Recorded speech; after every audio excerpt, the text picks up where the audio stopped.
জানিয়ে আজকে শুরু করছি। আজকে আমি তোমাদের ক্লাস নিব দশম শ্রেণীর বিজ্ঞান। আমরা জানি যে সাধারণত আমাদের দৈনন্দিন জীবনে আমরা দেখতে পাই যে একটা প্রাণী থেকে আরেকটা প্রাণী তৈরি হচ্ছে। আমরা আরো দেখতে পাই যে কিভাবে প্রযুক্তির মাধ্যমে বর্তমান বিশ্ব হচ্ছে দেখো প্রযুক্তির একটা বিশ্ব। এই প্রযুক্তিকে কাজে লাগিয়ে আজকে আমাদের বিশ্ব দেখো আরো সামনের দিকে এগিয়ে যাচ্ছে। তাহলে আমরা জানি যে কোনো একটা যে কোনো ক্ষেত্রে আমরা যেমন দেখো যদি আমরা চিন্তা করি মানুষের ক্ষেত্রে, তাহলে দেখো যে একটা মানুষ থেকে আরেকটা মানুষ যখন তৈরি হচ্ছে তখন অবশ্যই তার পিতামাতার কিছু বৈশিষ্ট্য নিয়ে জন্মগ্রহণ করে। তাই আমরা আজকে তোমাদের সামনে যে বিষয়টা নিয়ে আলোচনা করব সেটা হচ্ছে জীব প্রযুক্তি। তাহলে দশম শ্রেণীর আজকে আমি ক্লাস নিব জীব প্রযুক্তির উপরে একটা ক্লাস আমরা করব, জীব প্রযুক্তি। তাহলে এই জীব প্রযুক্তির উপরে আমরা আজকে আমাদের যে শিক্ষণ ফল আছে সেটা হচ্ছে ডিএনএ ব্যাখ্যা করতে পারি। তাহলে আজকে আমরা ডিএনএ সম্পর্কে জানবো যে আসলে এই ডিএনএটা কি এবং এটা কোথায় থাকে। তোমরা অবশ্যই জানো যে একটা আদর্শ নিউক্লিয়াস, তাহলে আমরা একটা নিউক্লিয়াস সম্পর্কে ধারণা নিয়ে নিই। তোমরা সবাই জানো যে একটা নিউক্লিয়াসের ভিতরে গাঢ় কালারের যে বস্তুটা থাকে এটার নাম হচ্ছে নিউক্লিওলাস, এবং এর সাথে সুতার মতো কিছু অংশ থাকে। এই সুতার মতো অংশগুলোকে আমরা বলবো কি ক্রোমোজোম অর্থাৎ ক্রোমাটিন তন্তু বলা হয়। তাহলে এটার নাম কি ক্রোমোজোম বা ক্রোমাটিন তন্তু বলা হয়। তাহলে এটার নাম হচ্ছে ক্রোমাটিন তন্তু, এটার নাম হচ্ছে নিউক্লিয়াস। এবং দেখো একটা নিউক্লিয়াসের মধ্যে এরকম কিছু তরল অংশ থাকে যেটার নাম হচ্ছে নিউক্লিওপ্লাজম, আর বাইরের দিকে থাকে নিউক্লিয়ার মেমব্রেন, নিউক্লিয়ার রন্ধ্র। এটা কিন্তু আমরা পূর্ব ক্লাসের ধারণা অনুসারে আমরা জানি। তারপর তোমাদের একটু ধারণা দিলাম যে আসলে একটা নিউক্লিয়াসের মধ্যে কি কি অঙ্গাণু থাকতে পারে। তাহলে নিউক্লিয়াসের মধ্যে আমরা জানি নিউক্লিওলাস, নিউক্লিওপ্লাজম, ক্রোমাটিন তন্তু আর নিউক্লিয়ার মেমব্রেন। আশেপাশের যে অংশগুলো থাকে এগুলোর নাম হচ্ছে নিউক্লিয়ার মেমব্রেন বলা হয়। তাহলে এই যে সুতার মতো যে অংশটা আমি এটাকে বাইরে নিয়ে আসার পরে এর একটা অংশ যদি আমি এখন প্রসেস করি তাহলে সেই অংশটা আমরা দেখতে পাবো যে এই অংশটায় ভিতরে তোমার একটা ক্রোমোজোম থাকে। আমরা জানি যে ক্রোমাটিন জালিকা, তাহলে ক্রোমোজোম অর্থাৎ ক্রোমোজোম গুলো কিরকম একটু এরকম টাইপের হবে। এটা হচ্ছে একটা ক্রোমোজোম। তাহলে ক্রোমোজোমের এই অংশটাকে মাথা বলা হয়। এবার এর মধ্যে দেখো সূক্ষ্ম এরকম প্যাঁচানো থাকে। তাহলে এই প্যাঁচানোগুলোর নামই হচ্ছে ডিএনএ। তাহলে দেখো যে আমরা আমাদের আজকে যে পাঠ্য বিষয় সেটা হচ্ছে আজকে আমরা ক্রোমোজোমের ভিতরে কিভাবে ডিএনএ থাকে সেই ডিএনএ এর গঠন সম্পর্কে আমরা একটু আলোচনা করব। তাহলে আমরা বুঝতে পারছি যে মানব দেহের অর্থাৎ নিউক্লিয়াসকে বলা হয় কোষের প্রাণকেন্দ্র বলা হয়। তাহলে নিউক্লিয়াসকে কি বলা হয়? কোষের প্রাণকেন্দ্র। তাহলে নিউক্লিয়াস যদি কোষের প্রাণকেন্দ্র যদি হয় তাহলে নিউক্লিওলাস, ক্রোমাটিন তন্তু, সুতার মতো যে অংশ তার মধ্যে থাকে হচ্ছে ক্রোমোজোম। তাহলে এটার নাম কি? এটার নাম হচ্ছে ক্রোমোজোম। তাহলে ক্রোমোসোম বা ক্রোমোজোম বলা যায়। তাহলে এই ক্রোমোজোম বা ক্রোমোসোম থাকে, এর মধ্যে এই ডিএনএ থাকে। তাহলে আমরা ওর ভিতরে যে ডিএনএ সেই ডিএনএ নিয়ে আজকে আমরা আলোচনা করব। তাহলে আজকে আমরা শিখবো কি যে ডিএনএ কি, ডিএনএ এর ভিতরের মূল অংশগুলো কি, আমরা যাতে ডিএনএ সম্পর্কে ভালোভাবে ব্যাখ্যা করতে পারি তার উপরে আমরা আজকে ক্লাস করব। তাহলে প্রথমে আমরা এখন দেখি যে আসলে ডিএনএ এর গঠনটা কি। তোমরা মনে হয় জানো যে মানব দেহে অর্থাৎ পিতামাতার বৈশিষ্ট্যগুলো বংশানুক্রমে যখন এক দেহ থেকে আরেক দেহ স্থানান্তরিত হয় তখন যে বৈশিষ্ট্যগুলো যে বহন করে নিয়ে যায় এটাই কিন্তু বংশগতি বলা হয়। আর এই বংশগতি ক্রোমোজোমকে জীবনের ভৌত ভিত্তি বলা যায়, নিউক্লিয়াসকে একটা কোষের প্রাণকেন্দ্র বলা হয়। তাহলে আমরা ক্রোমোজোম সম্পর্কেও আমরা জানি, নিউক্লিয়াস সম্পর্কেও আমরা জানি। তাহলে এই ক্রোমোজোমের মধ্যে যে ডিএনএ থাকে সেই ডিএনএ সম্পর্কে আমরা আজকে আলোচনা করব। তাহলে ডিএনএ, এখন তোমরা সবাই মিলে জানো যে আসলে ডিএনএ এর পূর্ণ মিনিং তোমাদেরকে জানতে হবে। তাহলে পূর্ণ মিনিংটা কি? Deoxyribonucleic acid. মনে রাখো ডিঅক্সিরাইবোনিউক্লিক অ্যাসিড, এটার পূর্ণ নাম হচ্ছে ডিঅক্সিরাইবোনিউক্লিক অ্যাসিড, যাকে আমরা সংক্ষেপে ডিএনএ বলে থাকি। তাহলে এই ডিএনএ তে আমরা কয়েকটা বৈশিষ্ট্য মনে রাখবো। বৈশিষ্ট্যগুলো কি দেখো, এক নম্বর বৈশিষ্ট্য তোমার কিন্তু খেয়াল রাখতে হবে যে এই ডিএনএ এর মধ্যে কি কি উপাদান আছে।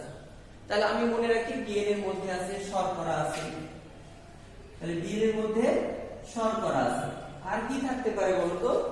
তাহলে তোমরা অবশ্যই জানো যে এই ডিএনএ এর মধ্যে শর্করা আছে, তারপর হচ্ছে তোমার আরেকটা জিনিস আছে ফসফেট আছে, ফসফেট আরেকটা জিনিস থাকবে সেটার নাম হচ্ছে ফসফেট, আরেকটা থাকবে হচ্ছে তোমার নাইট্রোজেন বেস।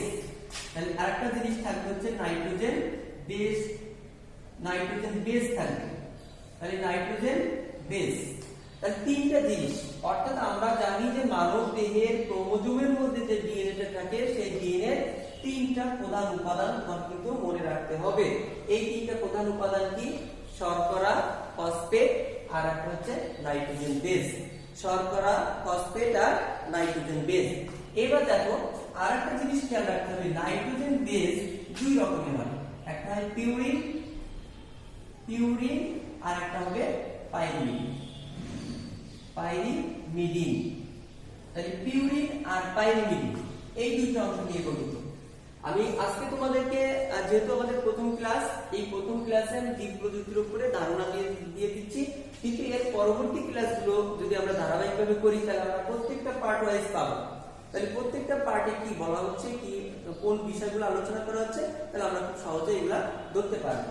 তাহলে আমরা দেখো যে আমরা প্রথমে জানলাম যে ডিএনএ তিনটা জিনিস আমাদের মনে রাখতে হয়, শর্করা, ফসফেট আর নাইট্রোজেন বেস। আর পিউরিন, পাইরিমিডিন এই দুইটাকে একত্রে বলা হয় কি?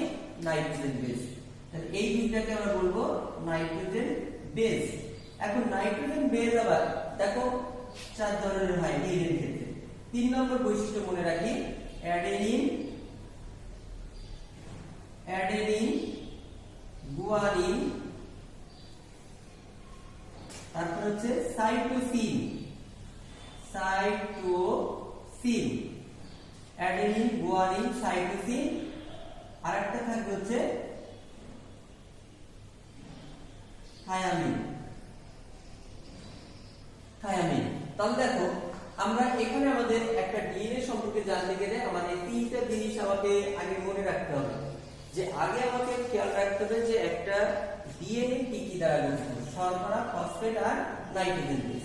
আর এই নাইট্রোজেন বেসগুলো আবার দুই ধরনের হয়, একটা হচ্ছে পিউরিন হয় আর একটা হচ্ছে পাইরিমিডিন হয়। তাহলে পিউরিন আর পাইরিমিডিনের মধ্যে যে নাইট্রোজেন বেসগুলো আছে তার মধ্যে সেগুলোকে বলা হয় অ্যাডেনিন, এগুলো কিন্তু সবই নাইট্রোজেন বেস। তাহলে এই নাইট্রোজেন বেসগুলোকে আমরা বলবো অ্যাডেনিন, গুয়ানিন, সাইটোসিন আর থায়ামিন।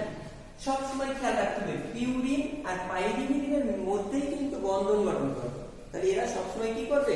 পিউরিন আর পাইরিমিডিনের মধ্যে, এদের মধ্যে কিন্তু বন্ধন গঠিত হবে। তাহলে আমরা কিন্তু খেয়াল রাখবো পিউরিন আর পাইরিমিডিনের মধ্যে গঠন হয়। তাহলে সেই ক্ষেত্রে আমরা এখানে কয়েকটা জিনিস তোমাদের একটু খেয়াল রাখতে হচ্ছে, সেটা হচ্ছে কি যে একটা আদর্শ নিউক্লিয়াস, নিউক্লিয়াসের মধ্যে যে অঙ্গাণুগুলো থাকে, যে অংশগুলো থাকে, নিউক্লিওলাস, ক্রোমাটিন তন্তু, নিউক্লিওপ্লাজম এবং বাইরে যেগুলো থাকে নিউক্লিয়ার পর্দা, এই ক্রোমাটিন তন্তু যেগুলো, এই ক্রোমাটিন তন্তুগুলো দেখো একটা ক্রোমোজোমের মতো গঠন করে। তাহলে এই সুতার মতো অংশগুলোতে থাকে এই ক্রোমোজোম, আর এই ক্রোমোজোমের মধ্যে আবার ডিএনএ থাকবে, তারপরে হাজার হাজার এখানে লক্ষ লক্ষ ডিএনএ থাকবে। এই ডিএনএ গুলো বিভাজিত হয়। তাহলে এগুলো বিভাজিত হতে পারে, তাহলে এগুলো যখন আস্তে আস্তে ডিএনএ গুলো একটা শিশু যখন ছোট থেকে বড় হয় তখন তার ডিএনএ সংখ্যা বেড়ে যায়। তাহলে সেই ক্ষেত্রে পিউরিন আর পাইরিমিডিনের যে নাইট্রোজেন বেস গুলো আছে, অর্থাৎ ডিএনএ যে রাসায়নিক গঠন, এই গঠনের মধ্যে আমাদের খেয়াল রাখতে হবে শর্করা, ফসফেট আর নাইট্রোজেন বেস। তাহলে শর্করা, ফসফেট আর নাইট্রোজেন বেসের মধ্যে আমরা পিউরিন আর পাইরিমিডিন দুইটা অংশ থাকে, যেটাকে আমরা বলি নাইট্রোজেন বেস। আর এই নাইট্রোজেন বেসের মধ্যে থাকে হচ্ছে অ্যাডেনিন, গুয়ানিন, সাইটোসিন, থায়ামিন আর হচ্ছে নাইট্রোজেন বেস। এইগুলো সবই হচ্ছে নাইট্রোজেন বেস। আরেকটা জিনিস তোমাদের অবশ্যই খেয়াল রাখতে হবে, সেটা হচ্ছে কি যে যখন একটা ডিএনএ গঠন হয়, ওই ডিএনএ গঠনের মধ্যে অবশ্যই দুইটা বন্ধনের মধ্যে হবে, দুইটা বন্ধনের মধ্যে হবে। সেটা কি? তাহলে দুইটা বন্ধন সবসময় মনে রাখতে হবে যে অ্যাডেনিন, আমি এটা সংক্ষিপ্ত করে তোমাদের লিখে দেখাচ্ছি। আসলে এখানে আমাদের অ্যাডেনিনের সাথে সবসময় খেয়াল রাখতে হবে যে অ্যাডেনিনকে এ দিয়ে প্রকাশ করলাম, আর অ্যাডেনিনের সাথে সবসময় থায়ামিন বন্ধন গঠন করে। তাহলে অ্যাডেনিন একটা নাইট্রোজেন বেস, থায়ামিন একটা নাইট্রোজেন বেস, কিন্তু এই দুইটার মধ্যে দুইটা হাইড্রোজেন বন্ড দ্বারা যুক্ত থাকে। তাহলে এটাকে আমরা বলবো হাইড্রোজেন বন্ড বা বন্ধন বলা হয়। তাহলে এই যে দেখো দুইটা হাইড্রোজেন বন্ড, অর্থাৎ অ্যাডেনিনের সাথে থায়ামিন কয়টা হাইড্রোজেন বন্ড? দুইটা হাইড্রোজেন বন্ড। তাহলে দুইটা হাইড্রোজেন বন্ড দ্বারা যুক্ত থাকে। আরেকটা জিনিস খেয়াল রাখতে হবে যে এখানে গুয়ানিনকে জি দিয়ে প্রকাশ করি আর সাইটোসিনকে সি দিয়ে প্রকাশ করি। এর মধ্যে তিনটা হাইড্রোজেন বন্ড থাকবে। তাহলে এর মধ্যেও থাকবে তিনটা হাইড্রোজেন বন্ড থাকবে। তাহলে আমরা এখানে দেখো ডিএনএ গঠনের ক্ষেত্রে আমরা কিন্তু এখন খুব সহজে বলতে পারবো যে একটা ডিএনএ এর ক্ষেত্রে কি কি গঠন হতে পারে। তাহলে আমরা প্রথমে আগে মনে রাখি যে একটা নিউক্লিয়াসে ক্রোমোজোম থাকে, ক্রোমোজোমের মধ্যে ডিএনএ থাকে আর ডিএনএ এর পূর্ণ মিনিং হচ্ছে ডিঅক্সিরাইবোনিউক্লিক অ্যাসিড। আর ডিএনএ এর মূল গঠনের ক্ষেত্রে আমরা দেখতে পাচ্ছি যে এখানে শর্করা, ফসফেট আর নাইট্রোজেন বেস দিয়ে গঠিত। তাহলে শর্করা, ফসফেট আর নাইট্রোজেন বেস। এখন শর্করা গুলো কি? আসলে শর্করা হচ্ছে আমরা জানি যে কার্বোহাইড্রেট যেগুলো, আর ফসফেট হচ্ছে তোমার একটা মূলক এবং এই ফসফেট যুক্ত তোমার যৌগ এই ডিএনএ এর মধ্যে থাকে। আর একটা জিনিস থাকে সেটা হচ্ছে নাইট্রোজেন বেস। তাহলে নাইট্রোজেন বেস আবার দুই ধরনের হয়। নাইট্রোজেন বেস কয় ধরনের হয়? দুই ধরনের হয়। নাইট্রোজেন বেস আমরা মনে রাখি এটা সবসময় দুই ধরনের হবে, একটা হচ্ছে পিউরিন আর একটা হচ্ছে পাইরিমিডিন। তাহলে সবসময় দেখো এই পিউরিন আর পাইরিমিডিন যে দুইটা বন্ধন আছে এদের মধ্যে সবসময় কিন্তু তোমার বন্ধন গঠন করে থাকে। তাহলে আমরা খেয়াল রাখবো যে আমি কিন্তু আজকে তোমাদের একটি সাধারণভাবে কিছু জ্ঞানমূলক তথ্য উপস্থাপন করছি, কিন্তু নেক্সট ক্লাসে একটা ডিএনএ যে রাসায়নিক এবং ভৌত যে গঠনগুলো আছে এবং এই ডিএনএ কিভাবে কাজ করে, ডিএনএ কিভাবে প্রতিলিপি গঠন করে, এগুলো সব কিন্তু আমরা নির্ণয় করব। যেমন দেখো ডিএনএ এমন একটা জিনিস, এই ডিএনএ এর সাহায্যে যদি দেখা যায় যে কোন একটা মানুষ যদি মারা যায় বা ওই মানুষটা কোন বংশের হতে পারে, তাহলে কি এই ডিএনএ টেস্টের মাধ্যমে তাদের যে কোড আছে কোডের মাধ্যমে আমরা কিন্তু সহজে শনাক্তকরণ করতে পারবো যে ওই ব্যক্তি কোন পরিবারের সদস্য। তাহলে এভাবে কিন্তু ডিএনএ এর অনেক কাজ আছে। যেমন দেখো ডিএনএ হচ্ছে, ডিএনএ কে বলা হয় কি জিন, অর্থাৎ জীবের বৈশিষ্ট্য বহন করে। তোমরা হয়তো জানো যে অনেক সন্তান তার পিতামাতার মতো হয়ে থাকে কিছুটা, কিন্তু একেবারে হয় না। কিছু কিছু বৈশিষ্ট্য হয়, কিছু কিছু তার ক্যারেক্টার অর্থাৎ তোমার তার বৈশিষ্ট্য, চারিত্রিক যে বৈশিষ্ট্যগুলো সেখানে কিছু বৈশিষ্ট্য স্থানান্তরিত হয়। অর্থাৎ আমরা জানি যে মানব দেহে মোট 46টি ক্রোমোজোম থাকে। তাহলে এই ক্রোমোজোম আমরা জানি মানব দেহে কয়টা থাকে? যে 46টি ক্রোমোজোম থাকে, টোটাল 46 জোড়া, 46টি ক্রোমোজোম থাকে 23 জোড়া। এই 23 জোড়া ক্রোমোজোমের মধ্যে 22 জোড়াকে আমরা বলি অটোজোম আর এক জোড়াকে বলি আমরা লিঙ্গ নির্ধারক জিন, যেটা লিঙ্গ নির্ধারক জিন হিসাবে কাজ করে থাকে এক জোড়া। তাহলে মানব দেহের ক্ষেত্রে আমরা এইটুকু খেয়াল রাখবো যে মানব দেহের ক্ষেত্রে সাধারণত যে ক্রোমোজোম যে 46টা আছে তার মধ্যে অর্থাৎ 23 জোড়া, 22 জোড়াকে অটোজোম বলে অর্থাৎ বৈশিষ্ট্য। যখন একটা সন্তানের মধ্যে পিতার 22টা বৈশিষ্ট্য আসবে অটোজোমের, মাতা থেকে 22টা আসবে, তাহলে 22 44টা, আর এক জোড়া থাকবে লিঙ্গ নির্ধারক জিন। অর্থাৎ একটা অপত্যক যখন একটা শিশু তৈরি হবে, গ্যামেট তৈরি হবে, তখন সেই ক্ষেত্রে কিন্তু এই 46টা ক্রোমোজোম নিয়ে বহন করে থাকে। তাহলে আমরা বুঝতে পারছি যে মানুষের সকল বৈশিষ্ট্য, যে চারিত্রিক যে বৈশিষ্ট্য সবগুলো জিন দ্বারা নিয়ন্ত্রিত। তাহলে এই জিনই হচ্ছে আমাদের ডিএনএ। তাহলে ডিএনএ আমরা মনে রাখি যে ডিএনএ সবসময় শর্করা, ফসফেট আর নাইট্রোজেন বেস দ্বারা গঠিত হবে। এখানে থাকবে হচ্ছে পিউরিন আর পাইরিমিডিন, দুইটা নাইট্রোজেন বেস আলাদা থাকবে। তাহলে এই পিউরিন আর পাইরিমিডিনের মধ্যে সবসময় বন্ধন গঠিত হবে। তাহলে পিউরিন আর পাইরিমিডিনের মধ্যে সবসময় কি হবে? বন্ধন গঠিত হবে। সেই ক্ষেত্রে আমরা জানি যে পিউরিন আর পাইরিমিডিন এটাকে আমরা বলবো নাইট্রোজেন বেস। আর এখানে দেখো এই নাইট্রোজেন বেস আবার 4 ধরনের হয়: অ্যাডেনিন, গুয়ানিন, সাইটোসিন আর থায়ামিন। তাহলে ডিএনএ তে কয়টা থাকবে? Adenine, guanine, cytosine, thymine. এই 4টা আবার এখানে নাইট্রোজেন বেস থাকবে। এই অ্যাডেনিন, গুয়ানিন, সাইটোসিন, থায়ামিন যে নাইট্রোজেন বেস গুলো আছে তাদের মধ্যে আবার জোড় বন্ধন আছে। কি রকম? যেমন দেখো যে অ্যাডেনিনের সাথে সর্বদা থায়ামিন সবসময় বন্ধন গঠন করে এবং অ্যাডেনিনের সাথে যখন থায়ামিন যুক্ত হয় তখন অবশ্যই এদের মধ্যে 2টি হাইড্রোজেন বন্ড দ্বারা যুক্ত থাকবে। তাহলে এদের মধ্যে কয়টা হাইড্রোজেন বন্ড দ্বারা যুক্ত থাকবে? 2টা হাইড্রোজেন বন্ড দ্বারা যুক্ত থাকবে। আর গুয়ানিনের সাথে সাইটোসিন সর্বদা 3টি হাইড্রোজেন বন্ড দ্বারা যুক্ত থাকবে। তাহলে আজকে আমরা এই যে বিষয়টা তোমাদেরকে আমি বলেছি যে ডিএনএ সম্পর্কে তোমাদের আংশিক ডিএনএ সম্পর্কে আমরা যে ধারণা দিব, এই ধারণা দিয়ে আমরা কিন্তু ডিএনএ সম্পর্কে ব্যাখ্যা করতে পারবো। তাহলে ডিএনএ এখন যদি তোমাদেরকে আমি কয়েকটা প্রশ্ন করি, প্রশ্নগুলো তোমরা সবাই নিজে থেকে উত্তর নিজেরাই উত্তর দিতে পারবে যাতে সহজে সেরকম। যেমন দেখো, আমরা জানি যে একটা কোষের প্রাণকেন্দ্র বলা হয় কি নিউক্লিয়াসকে। এই নিউক্লিয়াসের মধ্যে ক্রোমাটিন তন্তু যেগুলো থাকে ওইগুলোকে আমরা বলি ক্রোমোজোম। ক্রোমোজোমের মধ্যে কি থাকে? জিন থাকে। সেই জিনটা কি? সেই জিন হচ্ছে ডিএনএ। তাহলে ডিএনএ একটা জিন হিসেবে কাজ করে। আর এই জিন কি কাজ করে থাকে? মানব দেহের বংশ পরম্পরায় বৈশিষ্ট্যগুলোকে বহন করে নিয়ে আসে। এটা কিন্তু একটা গুরুত্বপূর্ণ কাজ করে থাকে।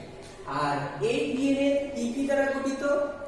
শর্করা, নাইট্রোজেন বেস আর হচ্ছে ফসফেট, তিনটা উপাদান দ্বারা গঠিত। এবার বলো তো নাইট্রোজেন বেস কয় ধরনের হয়? নাইট্রোজেন বেস দুই ধরনের, একটা হচ্ছে পিউরিন, একটা পাইরিমিডিন। তাহলে আমাদের যে ডিএনএ যে গঠনের ক্ষেত্রে দুইটা বন্ধন যখন গঠন করে তখন পিউরিন আর পাইরিমিডিনের মধ্যেই সবসময় বন্ধন গঠিত হয়। তাহলে এই পিউরিন আর পাইরিমিডিনের মধ্যে সদস্য কারা? সদস্য হচ্ছে অ্যাডেনিন, গুয়ানিন, সাইটোসিন, থাইমিন। তাহলে এরা হচ্ছে সকলে নাইট্রোজেন বেস। আর সর্বদা অ্যাডেনিনের সাথে থাইমিন দুইটি হাইড্রোজেন বন্ড দ্বারা যুক্ত থাকে, আর গুয়ানিনের সাথে সাইটোসিন তিনটি হাইড্রোজেন বন্ড দ্বারা যুক্ত থাকে। তাহলে আমরা এই ডিএনএ সম্পর্কে আমরা যে বিষয়গুলো আজকে আমরা ব্যাখ্যা করলাম। আর ডিএনএ এর পূর্ণ মিনিং হচ্ছে ডিঅক্সিরাইবোনিউক্লিক অ্যাসিড। আমরা আজকে আমাদের যে প্রাথমিক জীব প্রযুক্তি সম্পর্কে আমাদের এই জীব প্রযুক্তির যে অধ্যায়, এই অধ্যায়টা আমরা ধারাবাহিকভাবে ক্লাসগুলো করব। তোমরা সকলে ধারাবাহিকভাবে ক্লাসগুলো দেখবে, তাহলে এই জটিল বিষয়গুলো খুব সহজে তোমরা জানতে পারবে এবং বলতে পারবে। তাহলে সেই ক্ষেত্রে আমাদের এই জটিল ভাষাগুলো সহজ করার জন্য আমাদের রেগুলারিটি মেনটেন করতে হবে। আমরা ধারাবাহিকভাবে যে ক্লাসগুলো করব প্রত্যেকটা ক্লাস তোমরা অবশ্যই দেখবে। এটাই হচ্ছে আমাদের এই জৈব প্রযুক্তির প্রথম ক্লাস। আশা করি এই প্রথম ক্লাস তোমরা ভালো করতে পারবে আর এইগুলো সম্পর্কে তোমরা ভালোভাবে নলেজ রাখো। আমরা নেক্সট ক্লাসে ডিএনএ এর ভৌত এবং রাসায়নিক গঠন নিয়ে আলোচনা করব। প্রিয় শিক্ষার্থীরা, আজকে তোমাদেরকে ধন্যবাদ জানিয়ে পরবর্তী ক্লাসে আমন্ত্রণ জানিয়ে এখানে শেষ করছি। সকলকে আবারও ধন্যবাদ।